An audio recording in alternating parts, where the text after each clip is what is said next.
नमस्कार। आज मैं फिर आपके सामने अपराध की एक और घटना लेकर आया हूं। आज के अपराध की घटना भी हालिया है, लेकिन आज की घटना किसी हत्या, किसी बलात्कार, किसी महिला अपराध से संबंधित नहीं है। तमाम किस्सा गोई परिवार के लोग बार बार कह रहे हैं कि सब बहुत हो गया, अब इसे चेंज करिए। आज की घटना का संबंध गोरखपुर उत्तर प्रदेश से है। तारीख थी 17 नवंबर 2022। गोरखपुर के बलदेव प्लाजा की बेचूलाल सर्राफ की दुकान पर ग्राहकों की काफी भीड़ थी। 17 नवंबर 2022 की शाम जब हल्का हल्का अंधेरा सा हो रहा था, तो एक महिला ज्वेलरी की शॉपिंग करने पहुंची। वो हरे रंग की साड़ी, काला चश्मा, मास्क लगाए हुए थी। बुजुर्ग 45-50 के बीच उम्र रही होगी। हाव भाव चाल चलन से ऐसा लग रहा था कि वाकई ये ज्वेलरी खरीदने आई है। बहरहाल काउंटर पर पहुंचते ही उसने नेकलेस दिखाने की डिमांड की। कर्मचारी उसे नेकलेस दिखाने लगे। भीड़ ज्यादा थी। जिस तरह के नेकलेस दिखाने की उसने डिमांड की, उससे कर्मचारियों को भी लगा कि ये महिला नेकलेस के बारे में इसे जानकारी है, यानी ये इस्तेमाल करती है, पहनती है या घर में पहना जाता है और इसे समझ है। उसके बताए अनुसार 2 नेकलेस के डिब्बे उसके सामने रखे रखे गए। उसने तुरंत एक डिब्बे के ऊपर दूसरा डिब्बा रखा, दोनों को गोद में उठाया। काउंटर की तरफ जहां पैसा दिया जाता है वहां उस तरफ बढ़ी। सामान्य सी बात जो लगभग हर ग्राहक करता है। महिला ने नेकलेस की एक सेट का डिब्बा इतनी सफाई से अपने कपड़ों में छिपाया कि न तो भीड़ देख पाई, न बड़ी संख्या में मौजूद सेल्समैन देख पाए। थोड़ी देर बाद वो ये कह के चली कि जो मैं चाह रही हूं वो नेकलेस नहीं है, ये वैरायटी मुझे पसंद नहीं है, कह के चली गई। बेचूलाल सर्राफ के उस शोरूम में काम अपना सामान्य रूप से चलता रहा। रात में दुकान बढ़ाने के समय यानी बंद करने के समय शॉप में जो एग्जिट हुआ है, यानी जो लोग पैसा जमा करके गए हैं या पैसा खर्च करके या उसका पैसा दे के गए हैं, उनकी संख्या और जो जो ज्वेलरी की के सामान हैं उनकी संख्या को मैच किया जाने लगा। रोज की प्रोसेस से बहुत जल्दी मैच कर लेते हैं। लेकिन एक महंगी ज्वेलरी का, एक महंगी नेकलेस का सेट गायब था। हड़कंप मच गया, शटर बंद किया गया, सारे कर्मचारियों की तलाशी ली गई और मालिकान को शक अपने स्टाफ पर होने लगा। बहरहाल एक एक की जामा तलाशी लेके उनको बाहर किया गया, फिर से ढूंढा गया, लेकिन वो नेकलेस नहीं मिला। खैर, मालिकान रुके। सीसीटीवी जो जो जिस लड़के ने या जिस कंपनी ने लगाया था उसको तलाश किया गया, फोन किया गया, उसे बुलाया गया।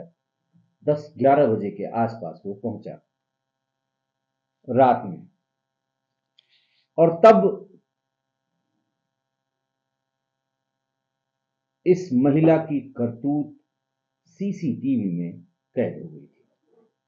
लोगों ने देखा कि साहब ये, अरे बाप रे बाप, ये तो कोई सोच ही नहीं सकता कि इस तरह से पलक झपकते कोई महिला जो भद्र महिला सी लगती थी, उसने ये काम किया होगा। पुलिस ने पहले 2-4 दिन अखबारों में और इश्तहार के माध्यम से सब जगह इसके पोस्टर्स लगवाए। ज्वेलरी बहुत महंगी थी, दसियों लाख रुपए का वो नेकलेस था। पुलिस जब काफी भाग दौड़ कर रही थी, इसी बीच में बेचूलाल सर्राफ के मालिकानों में कोई नए यंग उम्र का लड़का, उसने कहा कि ऐसे पोस्टर चिपकाने से या यहाँ लिखने से कुछ नहीं होगा, इसको सोशल मीडिया में, इतनी सीसीटीवी फुटेज सोशल मीडिया में डालते हैं और सोशल मीडिया में हो सकता है इसको कोई दूसरा पहचान ले। सोशल मीडिया की पहुंच देश के हर कोने में है। आप कोई वीडियो इस तरह का या जिसमें लोगों का थोड़ा इंटरेस्ट हो, वो इंस्टाग्राम पे पोस्ट कर दें, व्हाट्सएप उस पे फेसबुक पे पोस्ट कर दें, तो बहुत दूर दूर से लोग क्वेरी करते हैं। जम्मू कश्मीर से भी लोग करते हैं, केरला से भी करते हैं। बहरहाल उस लड़के ने उसे सोशल मीडिया पर पोस्ट किया और कभी कभी जो छोटे न्यूज चैनल हैं वो इस तरह की सामग्री को, इस तरह के फुटेज को, जब उनके पास खबर होती है तो नहीं चलाते हो, लेकिन अगर नहीं होती है तो इस तरह की वीडियो फुटेज उसमें खूब नमक मिर्ची लगाकर पेश करते हैं ताकि लोग देखें। ऐसे ही एक छोटे न्यूज चैनल ने सोशल मीडिया से ये वीडियो उठाकर अपने चैनल पर दिखा दी खबरों के माध्यम से। उसकी पहुंच उस चैनल की गुजरात और महाराष्ट्र में थी। गुजरात में कुछ लोगों ने देखकर गोरखपुर पुलिस को या उसमें दिए गए नंबर को बताया कि साहब ये हमारे हिसाब से फला औरत है और ये महाराष्ट्र के फला थाने में पकड़ी जा चुकी है, गुजरात के भी फला थाने में पकड़ी जा चुकी है, थाने से इसका रिकॉर्ड मिलेगा, फोटो आप इसकी फला फला थानों को भेजें, डिटेल भेजें, वो जरूर आपको इसके बारे में बता देंगे।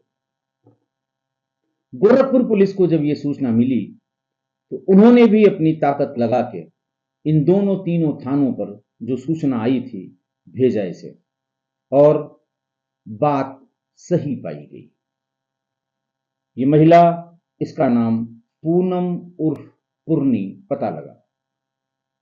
पूरी एक टीम यहां से गई और उसे अहमदाबाद से पकड़कर ले आई। पकड़कर लाने के बाद उसने बताया कि उसका नाम पूनम उर्फ पूर्णी है और वो अहमदाबाद गुजरात की रहने वाली है। उसने बताया कि उसके परिवार में उसके सिवा कोई नहीं है। शादी हुई थी और उसके पति कमलेश उर्फ राजा रंगवानी ने उसे काफी पहले छोड़ दिया था। क्यों छोड़ दिया था ये पूछे जाने पर उसने बताया कि मैं एक चोरी में पकड़ी गई थी, ऐसी ही एक चोरी में पकड़ी गई थी। जैसे ही मेरे पति को पता लगा उसने उसी दिन तलाक दे दिया कि मैं सड़क पर चल नहीं पाऊंगा, ऑफिस जा नहीं पाऊंगा, मोहल्ले में रह नहीं पाऊंगा। उस दिन के बाद से मैं कभी उसके साथ नहीं रही, अकेली रहती हूं और मेरा अपना फ्लैट है, मेरे पास किसी चीज की कमी नहीं है। उसने बताया कि देश का कोई ऐसा हिस्सा नहीं है जहां उसने इस तरह की चोरी नहीं की हो।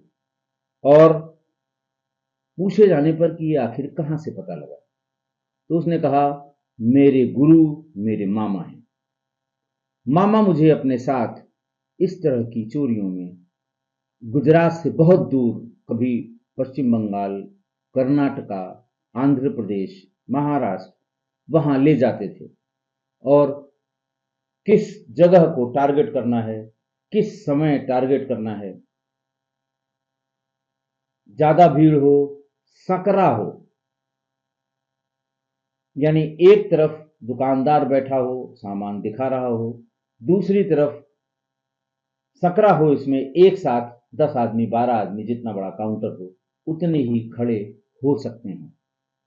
दूसरा, किस टाइम करना है? शाम का टाइम, शाम को 7 से 8 के बीच। अच्छे होटलों में रुकते थे, एक दो दिन रैकी करते थे, फिर कोशिश करते थे। एक बार फेल हुए, 2 बार फेल हुए, लेकिन बिना चोरी किए उस जिले से हटते नहीं थे। मामा की मृत्यु हो गई, लेकिन मेरी आदत पड़ी हुई थी। मुझे अपने हाथों पर, अपने शातिराना दिमाग पर बहुत भरोसा था। पूछे जाने पर कि ये काम कहां कहां और किया है, उसने बताया कि राजस्थान, हैदराबाद, कोलकाता, गुजरात समेत लगभग सभी प्रदेशों में जहां किसी एक जिले में अच्छी ज्वेलरी शॉप्स होती हैं, वहीं पर नेकलेस 10 लाख, 12 लाख, 15 लाख का वहीं से चोरी करती हैं। पूछे जाने पर कि कभी पकड़ी नहीं गई, उसने बताया कि मैं 8 बार जेल जा चुकी हूँ। 3 बार तो अकेले कोलकाता, मुंबई और हैदराबाद में चोरी करने के बाद पुलिस मेरे घर तक पहुंच गई थी। और 8 बार हम चोरी 379 आईपीसी में लिखी गई है। अच्छा वकील, अच्छा पैसा खर्च करके करती थी। जब पुलिस हमको अदालत में पेश करने के लिए ले जाती थी, वकील जो मिलते थे उनसे वहीं अदालत में बात करती थी, अपना नंबर देती थी, उनका नंबर लेती थी, और वकील अपने आप पता कर लेते थे कि किस जेल में, किस बैरक में रहेंगी ये, किस तारीख को इनकी फिर से रिमांड के लिए यहाँ पर आवश्यकता है। पैसा मैं मंगा लेती थी, उनके अकाउंट में ट्रांसफर करा देती थी। महीने, 2 महीने, 3 महीने में जमानत हो जाती थी। जिस दिन जमानत होती थी उस दिन उसी शहर में, क्योंकि आगे का खर्चा निकलना होता है, जब तक कोई माल मिल नहीं जाता था मैं वापस अहमदाबाद नहीं जाती थी। इतनी शातिर महिला थी और पिछले 10 सालों से अकेले इन सारी चोरियों को अंजाम दिया करती थी। ये पूछा गया कि कहाँ गुजरात और कहाँ गोरखपुर। उसने कहा मैं समाचार बहुत देखती हूँ, अखबार बहुत पढ़ती हूँ। हर उस बाजार में या हर उस डिस्ट्रिक्ट हेडक्वार्टर में जहां पर कंस्ट्रक्शन एक्टिविटी बहुत ज्यादा हो रही हो, यानी बाहर से लोग आकर टेम्पोरेरीली वहां बसे हुए हैं, वहां ये काम करना आसान है, क्योंकि वहां बाजार में हर तरह के लोग दुकानदार को दिखाई देंगे। मैंने इस बीच में पढ़ा कि गोरखपुर में कंस्ट्रक्शन एक्टिविटी बहुत ज्यादा हो रही है। देश के तमाम हिस्सों से बड़ी बड़ी कंपनियां अपना काम करने आई हैं। मैं अहमदाबाद से अयोध्या आई। अयोध्या 2 दिन रुकी। अयोध्या का एक बार सर्वे किया, रैकी की, लेकिन बात वहां समझ में नहीं आई। वहां से मैं गोरखपुर गई। स्टेशन पर उतरने के बाद ऑटो चालक से कहा कि मुझे किसी बड़ी ज्वेलरी शॉप पर ले चलो। ऑटो वाले ने मुझे गोल घर पर उतार दिया। गोल घर की एक सर्राफा दुकान पर पहुंची। मैंने हार और कान का सेट उठाने की कोशिश की, लेकिन सफल नहीं हो पाई। मुझे एक दिन और रुकना पड़ा। मैं अपने पास हमेशा आधार कार्ड, जो होटलों में मांगा जाता है, जिसमें नाम पता सही नहीं था, जो गुजरात में ही बनवाया था, अपने किसी दलाल से कह के वो बनवा लिया था, जिसमें फोटो तो उसकी होती थी, बाकी डिटेल किसी और की होती थी। दूसरे दिन दोपहर में मैंने इन्हीं के यहाँ जिनके यहाँ चोरी की थी, बेचूलाल सर्राफ के यहाँ बलदेव प्लाजा में कोशिश की और मुझे 10-12 लाख का नेकलेस मिल गया। मैं वहाँ से सीधे अयोध्या गई, वहाँ ट्रेन पकड़ी और वापस अहमदाबाद आ गई। हमेशा की तरह मुझे लगा कि हमारे तक कोई पहुंच नहीं पाएगा, लेकिन अचानक लोकल पुलिस मेरे घर आ गई। पीछे पीछे गोरखपुर की पुलिस भी आ गई और तब पता लगा कि मेरी वो सीसीटीवी फुटेज एक स्थानीय यानी लोकल चैनल पे चली थी। चैनल वाले ने बताया कि ये सोशल मीडिया से उसने उठाई थी और इस तरह से मैं पकड़ी गई। कॉन्फिडेंस बड़ा जबरदस्त था। उसने कहा साहब 2 महीने, 3 महीने, 4 महीने, मुझे जीना तो है ही है और आराम से जीना है। पुलिस भी जो रेड में गई थी अहमदाबाद में, उसका फ्लैट देखकर अचंभे में आ गई थी। बहरहाल पकड़ी गई और जेल चली गई। आज की घटना देखिए, यही कहते हैं कि किसी की शक्ल पे, और इतनी जगह चोरियां उसने की हैं ज्वेलरी शॉप से 14 सालों में कि उसे खुद भी याद नहीं है। पूछताछ में ज्यादातर उन्हीं जगहों का नाम बताया जहां वो पकड़ी गई थी।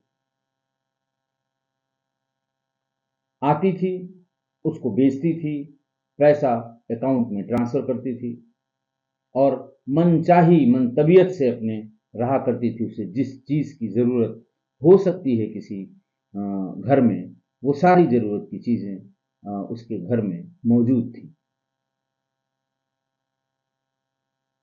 एक आदमी तो वो चोरी में लिप्त होता है जो जरूरतमंद है, जिसे किसी काम के लिए पैसे की जरूरत है, जिसे कर्जा चुकाना है या जिसे अच्छा फ्लैट लेना है। चोरी की उसने, उसका काम पूरा हुआ, बंद कर दिया। मजबूरी में खाने को नहीं है, परिवार बुरी हालत में है, ट्राई किया, चोरी चोरी कर ली, परिवार का पेट पाला, आगे हिम्मत नहीं पड़ी। लेकिन ये चोर ऐसे हैं जिन्हें चोरी की बीमारी है, चोरी की लत है, चोरी का एडिक्शन है, अपने खुराफाती दिमाग पर भरोसा है, इसलिए ये चोरी करते हैं। बार बार पकड़े जाने के बाद मैंने किस्सा गोई के तमाम अंक में चोरों की नई प्रजातियों का बहुत डिटेल में उनका वर्णन किया है। हवाई जहाज से चलने वाला चोर, दिल्ली से गया बेंगलोर, एयरपोर्ट पर उतरा, चोरी की, वापस एयरपोर्ट से दिल्ली, गैंग मेंबर अपना काम करते हुए उसका सामान लेके वहां तक पहुंचा देंगे। आलीशान, दिल्ली की आलीशान कोठी में रहने वाला चोर, इसका भी जिक्र किया था। बीएमडब्ल्यू से अपने गैंग को लेकर चोरी करने वाले चोर, शोरूम में चोरी करने वाले, बंद घरों को टारगेट करने वाले, महंगी महंगी गाड़ियों में महंगे महंगे कपड़े।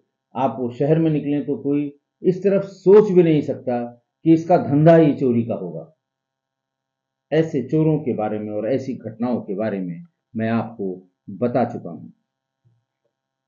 चोरी के और बड़े बड़े गैंगों के बारे में मैंने बताया है, और ये सब स्पेशलाइज्ड, जैसे घड़ी के शोरूम में चोरी करने वाले स्पेशलाइज्ड गैंग्स हैं। मोबाइल के शोरूम में शटर तोड़ा, बच्चे को भीतर डाला, सारा सामान बांधा, बैग से बाहर किया, लेकर रफू चक्कर चलते महंगी गाड़ियों से हैं। जैसे जामताड़ा फेमस है साइबर क्राइम के लिए, बच्चा बच्चा एक्सपर्ट है। टेलीफोन करेगा कि आपका एटीएम कार्ड 24 घंटे के लिए बंद होने वाला है। दिन भर में 100 फोन करेगा, 2 आदमी ऐसे मूर्ख मिल जाएंगे जो अपना पिन नंबर बता देंगे और आधे घंटे में लुट जाएंगे। बच्चा बच्चा जामताड़ा में ही कह रहा। अब थोड़ी सी लगाम लगी है। अब एजेंसीज ने, लोकल पुलिस ने, लोगों ने इस धंधे को मंदा किया है।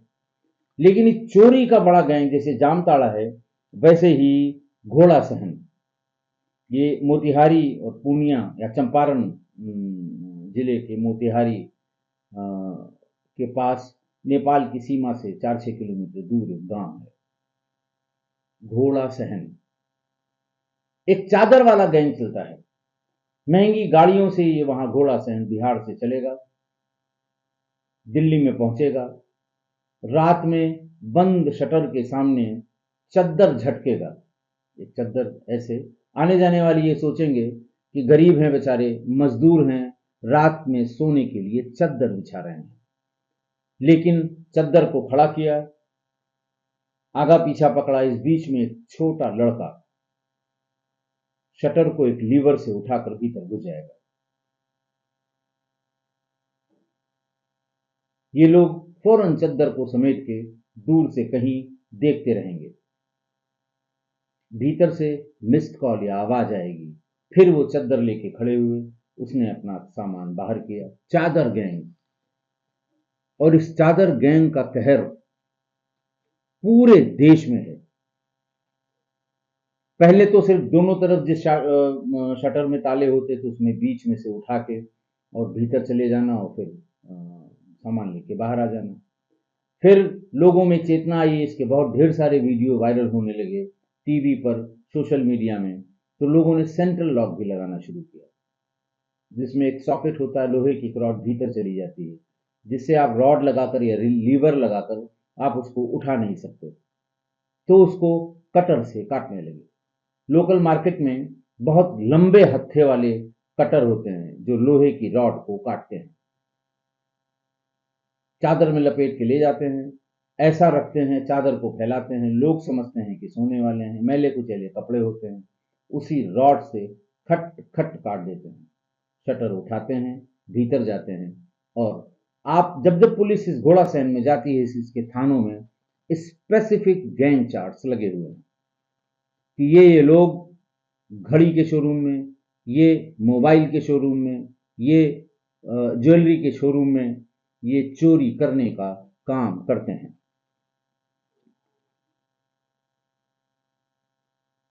ये वहां से निकले, मान लिया मुंबई पहुंच गए, बेंगलोर पहुंच गए, चेन्नई पहुंच गए, महंगे होटल में रुके, एक आध दिन रैकी की, हाथ मारा, लेकर वहां से सीधे बाई रोड वापस नेपाल की सीमा तक। और अगर जरा सा शंका हो गई कि पुलिस को पता लग गया, पुलिस पीछा कर रही है, तो नेपाल में चले गए। और लोकल पुलिस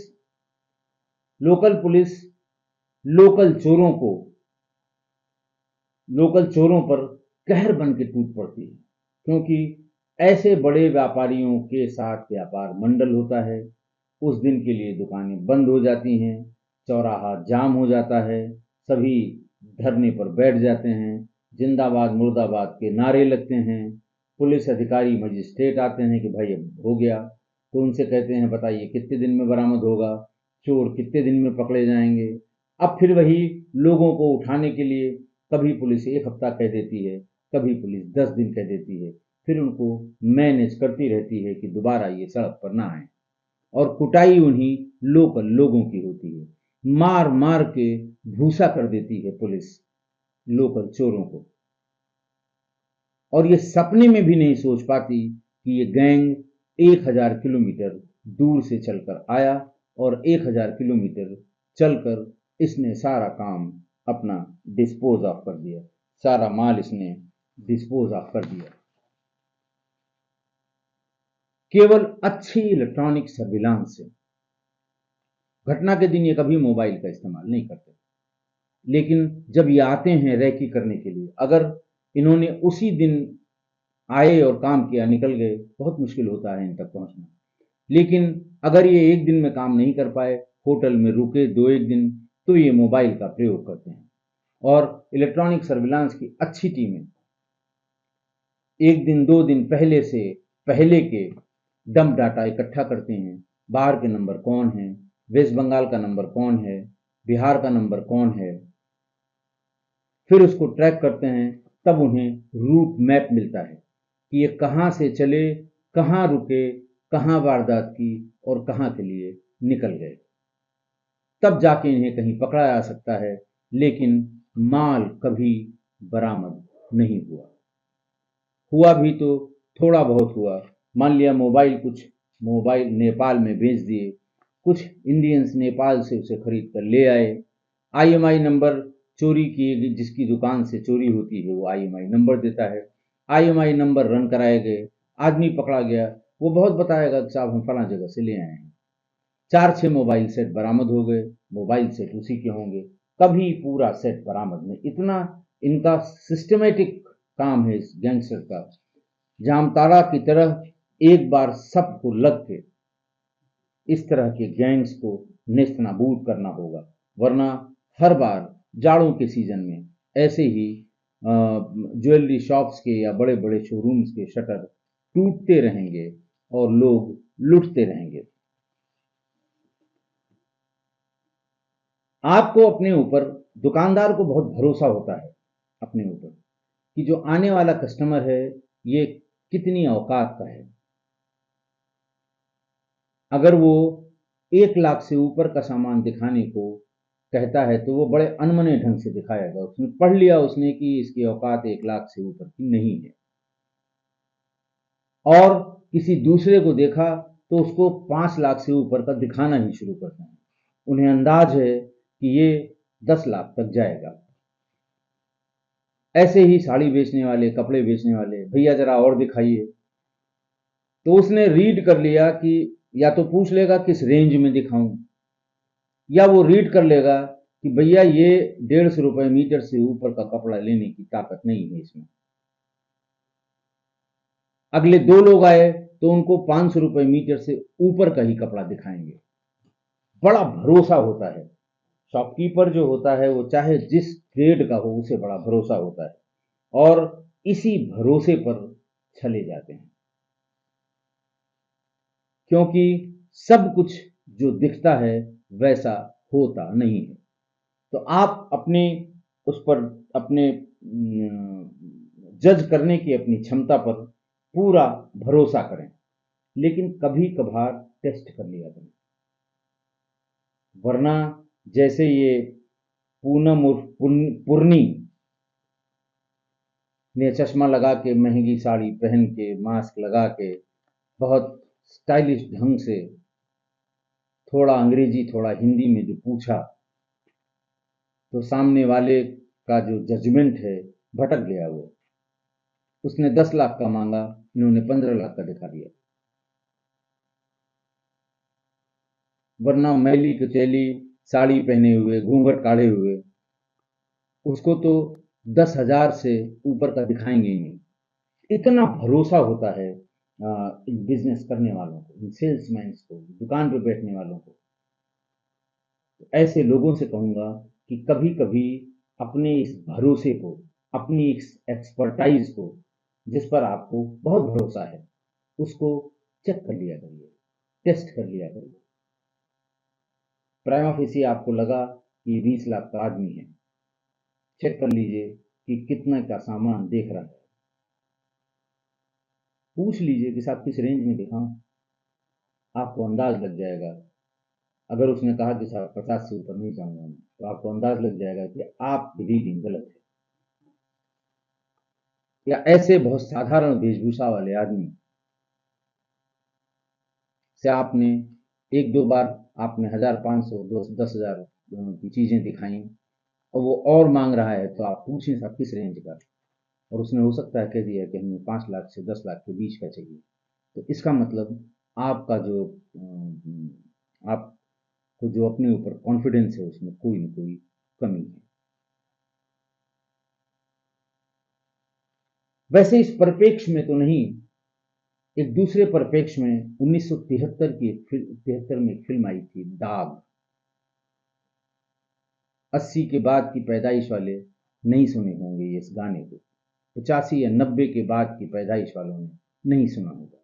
बड़ा कर्णप्रिय गाना है। हालांकि इस परिप्रेक्ष्य में नहीं है, लेकिन इसी को ध्यान रख के मेरे दिमाग में आ गया कि जब भी जी चाहे नई दुनिया बसा लेते हैं लोग, और एक चेहरे पे कई चेहरे लगा लेते हैं लोग। मेरा मतलब सिर्फ इसी लाइन से था, एक चेहरे पे कई चेहरे लगा लेते हैं लोग। ये फिल्म दाग 1973 में रिलीज हुई थी। लक्ष्मीकांत प्यारेलाल जी का संगीत था। आदरणीय लता मंगेशकर जी का गाया हुआ ये गीत था। साहिर लुधियानवी ने लिखा था। लिंक मैं भेज रहा हूं कम्युनिटी में, आप सुनिएगा जरूर। बहुत पुराने गानों के जो कुछ बहुत कर्णप्रिय गाने होते थे, ये उन गानों में है कि एक चेहरे पे कई चेहरे लगा लेते हैं लोग। हालांकि फिल्म में भी किसी दूसरे परिप्रेक्ष्य में गाया गया है, लेकिन आज की घटना के परिप्रेक्ष्य में कि एक चेहरे पे कई चेहरे लगा लेते हैं लोग। आशा है आप मेरी इस बात से सहमत होंगे। आज के लिए इतना ही। बहुत बहुत धन्यवाद।